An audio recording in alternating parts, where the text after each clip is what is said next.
ದೆಹಲಿಯಲ್ಲಿಂದು ನಾರಿ ಶಕ್ತಿ ವಂದನ್ ರಾಷ್ಟ್ರೀಯ ಸಮ್ಮೇಳನದಲ್ಲಿ ಪ್ರಧಾನಿ ನರೇಂದ್ರ ಮೋದಿ, ದೆಹಲಿ ಮುಖ್ಯಮಂತ್ರಿ ರೇಖಾ ಗುಪ್ತಾ, ಸಂಸದರು, ವಿವಿಧ ಕ್ಷೇತ್ರಗಳಲ್ಲಿ ಸಾಧನೆ ಮಾಡಿದ ಮಹಿಳೆಯರು ಭಾಗವಹಿಸಿದ್ದರು.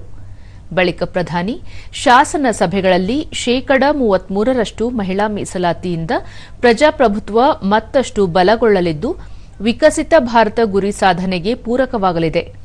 21ನೇ ಶತಮಾನದಲ್ಲಿ ಹಾಗೂ ದೇಶದ ಅಭಿವೃದ್ಧಿ ಯಾತ್ರೆಯಲ್ಲಿ ಮಹಿಳಾ ಮೀಸಲಾತಿ ಅತ್ಯಂತ ಮಹತ್ವಪೂರ್ಣ ನಿರ್ಣಯಗಳಲ್ಲಿ ಒಂದಾಗಿದ್ದು, ಹೊಸ ಇತಿಹಾಸ ರಚನೆಗೆ ನಾಂದಿಯಾಗಿದೆ. 2029ರೊಳಗೆ ಈ ಅಧಿನಿಯಮ ಜಾರಿಯಾಗಬೇಕಿದೆ ಎಂದರು. ಸ್ವಾತಂತ್ರ್ಯ ಹೋರಾಟದಿಂದ ಸಂವಿಧಾನ ರಚನೆಯವರೆಗೆ ಮಹಿಳೆಯರು ಮಹತ್ವದ ಕೊಡುಗೆ ನೀಡಿದ್ದಾರೆ. ಸ್ವಾತಂತ್ರ್ಯ ನಂತರ ರಾಷ್ಟ್ರಪತಿ, ಪ್ರಧಾನಿ ಸೇರಿದಂತೆ ಮಹತ್ವದ ಹುದ್ದೆಗಳಲ್ಲಿ ಅನನ್ಯ ಸೇವೆ ಸಲ್ಲಿಸಿದ್ದಾರೆ. ಸ್ಥಳೀಯ ಮತ್ತು ಪಂಚಾಯತ್ ರಾಜ್ ವ್ಯವಸ್ಥೆಗಳಲ್ಲೂ ಮಹಿಳೆಯರ ನಾಯಕತ್ವ ಗಮನಾರ್ಹವಾಗಿದ್ದು, ಪ್ರಸ್ತುತ 14 ಲಕ್ಷಕ್ಕೂ ಹೆಚ್ಚು ಮಹಿಳೆಯರು ದೇಶದ ವಿವಿಧ ಸ್ಥಳೀಯ ಆಡಳಿತದಲ್ಲಿ ಯಶಸ್ವಿಯಾಗಿ ಸೇವೆ ಸಲ್ಲಿಸುತ್ತಿರುವುದು ಮಹತ್ವದ ಅಂಶ ಎಂದರು.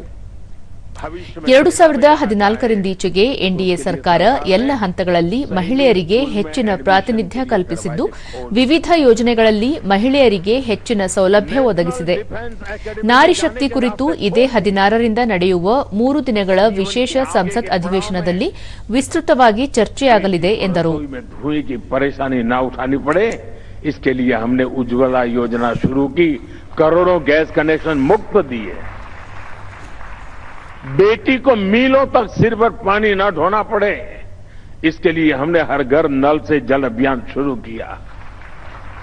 बेटी को अपने परिवार के लिए राशन की चिंता न करना पड़े, इसके लिए मुफ्त राशन की योजना शुरू की। अपने पारिवारिक जीवन में बेटियों को इलाज की चिंता न हो, इसके लिए उन्हें 5 लाख रुपए तक का मुफ्त इलाज देने वाली आयुष्मान योजना संभव बनाई दी। 80% तक डिस्काउंट पर सस्ती दवा के लिए जन औषधि केंद्र, इन सबका सबसे ज्यादा लाभ हमारी बहनों और बेटियों को हो रहा है।